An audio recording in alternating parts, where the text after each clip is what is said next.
नमस्कार, मी कादंबरी जाधव आणि स्वागत आहे तुमच्या सर्वांचं माझ्या यूट्यूब चॅनलमध्ये. आत्ताच आपण 36वा अर्जुन शादयोगमधील श्लोक पाहिला, तर त्याचं थोडक्यात स्पष्टीकरण पाहिलं, पण तात्पर्य जे आहे जशीच्या तसे ते आता मी वाचणार आहे. ते पण सुंदर आहे म्हणून पूर्ण वाचत आहे. तर राधे राधे म्हणून सुरुवात करूया. वैदिक मताप्रमाणे 6 प्रकारचे आतताई असतात. विष देणारा, घराला आग लावणारा, घातक किंवा तीक्ष्ण शस्त्रांनी आघात करणारा, संपत्ती लुटणारा, दुसऱ्याची भूमी बळकावणारा आणि परपत्नीचे अपहरण करणारा. अशा आतताईंचा वध केल्याने कोणत्याही प्रकारचे पाप लागत नाही. अशा आतताईंना मारणे हे सामान्य मनुष्याला शोभेल असेच आहे.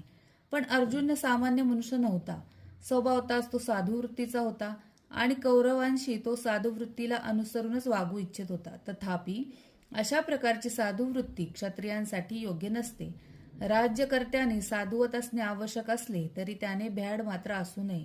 उदाहरणार्थ, भगवान श्रीराम हे इतक्या साधू वृत्तीचे होते की आजही लोक रामराज्यात राहण्यास अतिशय उत्सुक आहेत. पण असे असले तरी प्रभू श्रीरामचंद्रांनी कधीच भ्याडपणा दाखवला नाही.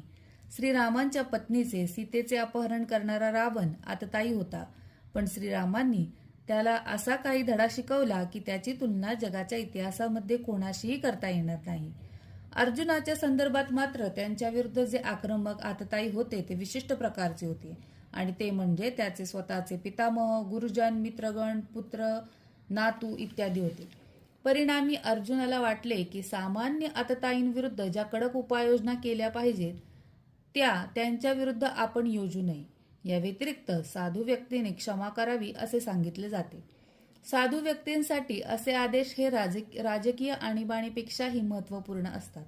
अर्जुनाने विचार केला की राजकीय कारणांसाठी स्वजनांची हत्या करण्यापेक्षा साधू वृत्ती आणि धर्माच्या आधारावर त्यांना क्षमा करणे हेच योग्य आहे. म्हणून केवळ तात्पुरत्या शारीरिक सुखासाठी अशा प्रकारे हत्या करणे हे चांगले नाही असे त्याला वाटले. अर्जुनाने असा विचार केला की राज्य आणि त्यापासून प्राप्त होणारे सुख नित्य नाही, आणि म्हणून स्वजनांची हत्या करून स्वतःची शाश्वत मुक्ती आणि स्वतःचे जीवन संकटात का घालावे. या संबंधात अर्जुनाने श्रीकृष्णांना माधव असे संबोधणेही महत्त्वपूर्ण आहे. श्रीकृष्ण लक्ष्मीचे किंवा भाग्यदेवतेचे पती असल्यामुळे अर्जुन त्यांच्या हे लक्षात आणून देऊ इच्छित होता की त्यांनी ज्यामुळे त्याच्यावर दुर्भाग्य कोसळेल अशी कोणतीही गोष्ट करण्यास त्याला प्रेरित करू नये. वास्तविकपणे श्रीकृष्ण तर भक्तांनाच काय तर इतरांनाही दुर्भाग्याकडे कधीच नेत नाही.